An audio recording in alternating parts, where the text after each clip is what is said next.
From MRC pulling the plug on a completed documentary to BBC announcing a new one, Kanye is getting a new documentary and podcast, and I'm here for it. So get ready for the ultimate behind the scenes. We're looking into one of the most controversial and iconic figures in the music industry. The BBC's new documentary and podcast project, We Need to Talk About Kanye, is about to blow your mind. With award-winning investigative journalist Mobeen Azhar at the helm, we're in for an epic ride through Kanye's tumultuous career and personal life. From his chart-topping hits to his headline-making controversies, this project promises to uncover it all. So buckle up and get ready to dive deep into the world of Yeezy like never before. This is the Kanye West documentary event you don't want to miss. Against the backdrop of Kanye West's fictional 2024 presidential campaign, and amidst the controversy surrounding his recent behavior, the BBC's We Need to Talk About Kanye promises to take us on a journey through the ups and downs of Ye's career and personal life. We'll get a front row seat to Ye's rise to fame and creative success, as well as the more recent controversies that have put him in the spotlight for all the wrong reasons. This is going to be a no-holds-barred exploration of one of the most complex and enigmatic figures in popular culture today. But that's not all.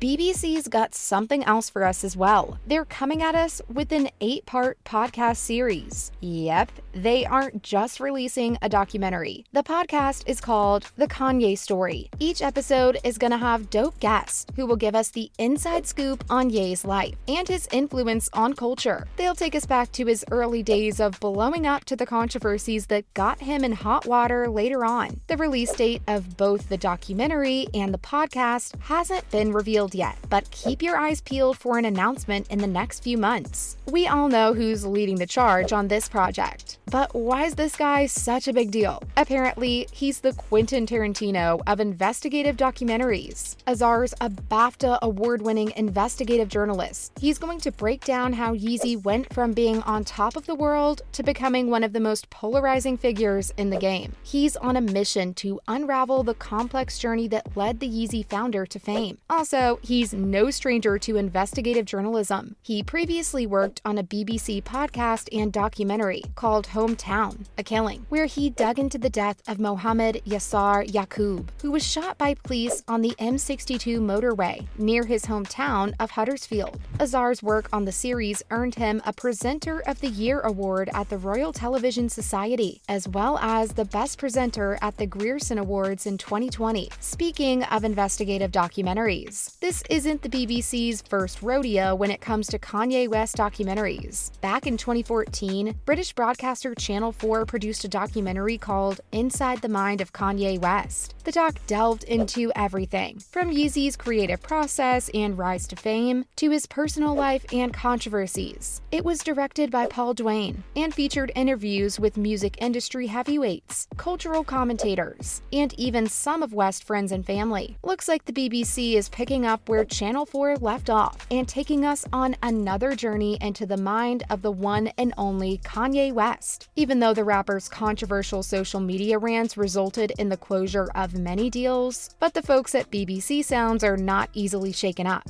I mean, who wouldn't want to know more about this puzzling figure who's managed to captivate the world with his music, fashion, and outspoken public persona? So let's get ready for another wild ride through the twisted mind of Ye, courtesy of the BBC. Speaking of Kanye's documentaries, he's got one with Netflix as well. And that's not all. The Genius documentary was a massive hit. In 2022, Netflix treated us to a 3-part documentary on Ye, chronicling the rapper's journey to superstardom. I'm convinced everyone's way too obsessed with his journey to stardom. Anyway, the series was a hit with audiences and even earned a nomination for Outstanding Documentary or Nonfiction Series at the 74th Primetime Emmy Awards. It's safe to say that Ye's story continues to captivate and intrigue fans all over the world. Whether you're a diehard fan or just a casual observer, it's hard not to be drawn in by the drama and spectacle that is Kanye West. I'm talking about MRC's decision to pull the plug on their completed documentary documentary. The reason? Well, according to a statement given to Variety, MRC cannot in good conscience support any content that amplifies Ye's platform, especially in light of his recent anti-Semitic remarks. Apparently, Kanye's remixing skills extend beyond the realm of music, as he managed to remix a classic tune that has been charting for over 3,000 years. The age-old lie that Jews are evil and conspire to control the world for their own gain. Ouch. It's safe to say that MRC is not messing around when it comes to ethical considerations. Anyway, on a less hype note, we all know how West is no stranger to controversies. And it wouldn't be a shock if I tell you that the Anti-Defamation League, ADL, just released a report that's got people talking. Apparently, they've linked Kanye's recent anti-Semitic comments to 30 different hate incidents in the US. It all started when Kanye tweeted something about going DEFCON 3 on Jewish people. Since then, he's made a string of anti-Semitic comments that have rightfully earned him the title of Anti-Semite of the Year by the watchdog group Stop Anti-Semitism. Many people in the entertainment industry and political figures who represent Jewish communities have condemned Kanye's remarks. It's important to call out hate speech when we see it, no matter who it's coming from. We can't let harmful rhetoric like this go unchecked. The stuff that ADL reported is pretty serious, and it's got a lot of people wondering what's going on with the American songwriter lately. Let's hope he can turn things around and get back to making the dope music we all know and love. According to the ADL's report, Kanye's remarks have been linked to some pretty serious hate incidents in the US. They're talking about stuff like vandalism, targeted harassment, and spreading propaganda on college campuses. It's pretty alarming to see how much impact Ye's hateful rants have had on some people. The report goes on to say that after Ye made those comments, there were online hashtags and anti-Semitic accounts that started using the slogan, "Ye is right." That's just messed up. We need to be holding people accountable for their harmful words and actions. And it's important that we don't let hate speech slide. On that note, if he's behind all this uproar, why do we need yet another documentary about Kanye West? Well, because there's definitely something more to him. With all the buzz surrounding his foray into right-wing politics and his overall ambiguous public persona, it's clear that there's still so much we don't know about Ye. But maybe, just maybe, his upbringing in the Black Panther movement with parents who were active members can help us make sense of it all. Other than that, we all know he's had mental health issues in the past, and that too, major ones. So it's like peeling back the layers of an onion. Who knows